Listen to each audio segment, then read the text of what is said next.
So is Batman and Superman an introvert or an extrovert? Let's find out.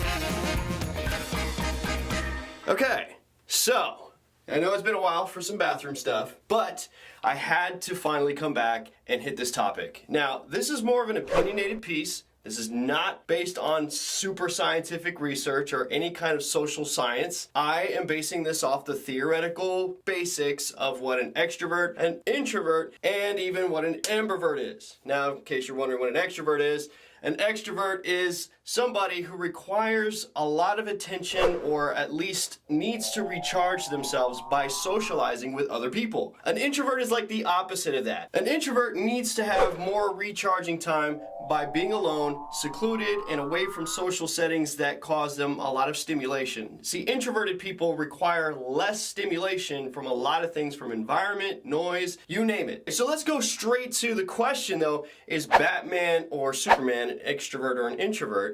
And that's a pretty easy one to look up. Batman is definitely an introvert. I mean, you think about it. The dude lives in a cave, away from everybody, and even when he's going around taking care of business and fighting bad guys and doing whatever, especially against his arch nemesis Joker, who to me is totally an extrovert, I think that Batman is definitely an introvert because of the fact that he has to keep quiet everywhere he goes. He's very stealthy. He's constantly practicing that, and he always goes back to some kind of solitude in order to get away from that. Superman is an introvert. He has to do the same thing.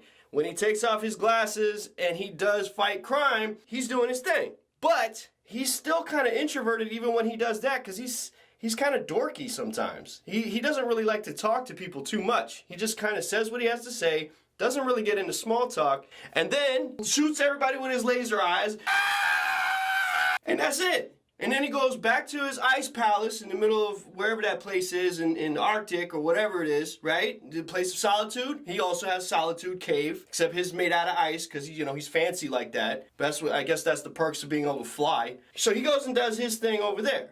Now here's the thing though.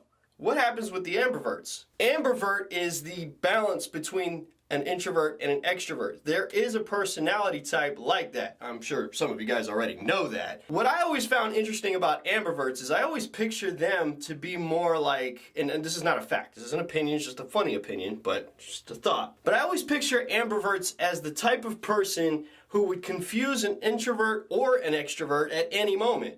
Because if they can go back and forth and recharge at any moment, depending on what their desire is, I think some ambiverts probably would confuse the heck out of an introvert. You got this introvert, right? And they're hanging out, an ambivert and an introvert, and they're like, hey man, what's going on? Oh, not much. I'm just doing my introverted stuff. Oh, me too. I'm doing my introverted stuff too. Oh, that's great. So let's talk about deep stuff. All right, so hours of deep stuff talk. Cool, man. Glad to have hours of deep stuff talk with you. Total mental stimulation. I'm going to go seclude myself now for a lot of time so I can recharge because I'm totally socially drained now.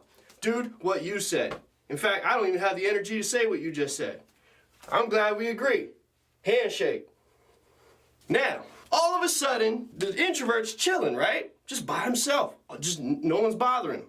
Then all of a sudden he gets a phone call. I'm just picking a dude for now, okay? Could be a female, could be a guy, don't matter. No sex is excluded from the ability to be any of these personality types. So the introvert gets a phone call from the ambivert. Hey, what's up? You want to do what? You want to go to the club? I thought you were introverted. What is this extroverted thing that's coming out of nowhere?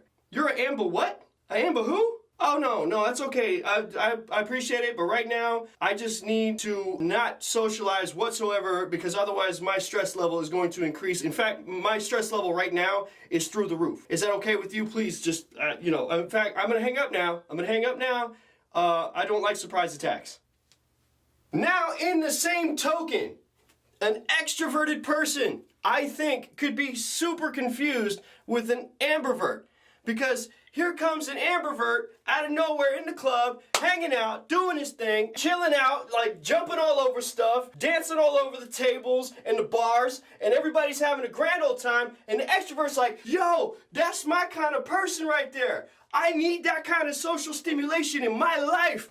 All of a sudden, the Ambiverts driving a motorcycle through the whole place, running around slapping people, and the Extrovert's like, man, that's my person right there. I can't believe how amazingly extroverted that person is. I have so much energy and stimulation right now. And then about a week later, Ambivert goes back to introvert level and is completely ignoring the extrovert, who is now completely confused, and the extrovert thinks that the ambivert now doesn't want to hang out with them and is feeling rejected because they think that maybe they don't like them or anything. And that's where I wanted to get to. When it comes to friendship, can an extreme extrovert and an extreme introvert be friends? Yes, it's totally possible. I have extroverted friends. I have more introverted friends though, mainly just because, I don't know, we just kind of connect. We understand each other. We're like this.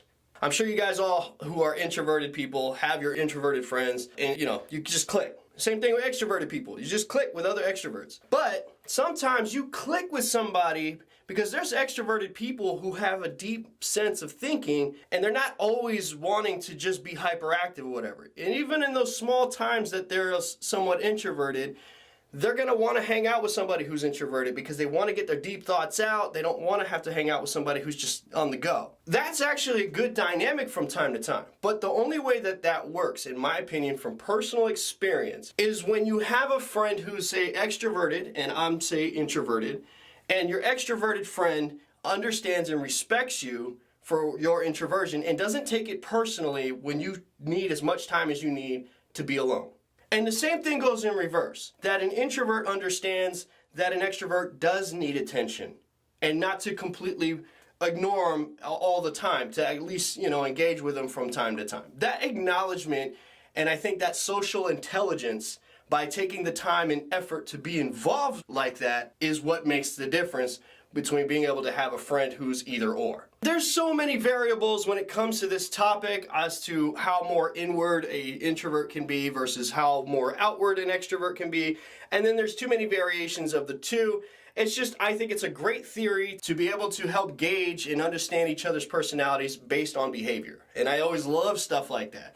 Now I'm going to throw a bonus question at you guys, and I want to get your opinion on this. But first I'm going to give you my opinion. The Ninja Turtles. Which one of the Ninja Turtles do you think, out of all four, is an introvert, an extrovert, or an ambivert? Now, I'm going to give you my opinion, and after I give you my opinion, I want for real, like I really actually want to see what you guys think. Which turtle do I think is extroverted? I'm going to say the real obvious one, Michelangelo. Now, the introverted one, to me, would be obviously Donatello. I think Donatello's the introvert because he needs to have his time with his gadgets, he minds his own business. Michelangelo, on the other hand, he can't leave anybody alone. He just got to talk to somebody about anything. Leonardo, to me, even though he's a leader, I think he's a lot more inward and he tries to keep to himself. Even though he gets frustrated with everybody all the time, which kind of gets on my nerves, he's still not as outward, I think, as he could be. And I think that's what keeps him balanced as a leader. I wouldn't call him an ambivert, but I would just leave it there. And of course, Raphael. Raphael to me is an ambivert because he has a tendency to jump from getting a lot of social stimulation 1 minute, has a short temper, mind you, and when that short temper is triggered, sometimes he overloads and he needs time alone. And when that happens, that's where the introversion, I think, starts to kick in until he can balance himself out. That's my way of seeing the Ninja Turtles as far as those personality types. I'll throw an extra one. Casey Jones, I'm not even going to give my opinion. If you guys want it, ask me in the comment section and I'll give it to you. Who do you think Casey Jones is? Ambivert, extrovert, or introvert? Let me know in the comment section below, guys. And for those of you who don't know me, my name is Chad. And I go by the name of Ruckus IIV, and I'm a videographer in Florida who loves doing production. I'm building up my skills as I go, and occasionally I talk topics in the bathroom. So you get vlogs, bathroom topics, and an occasional short movie or something. There's a lot of variety here, and if we kind of see eye to eye and you kind of want to join in with me, you're more than welcome to by hitting subscribe, bell, and let me know what you guys think. All right, guys, I'll see you later.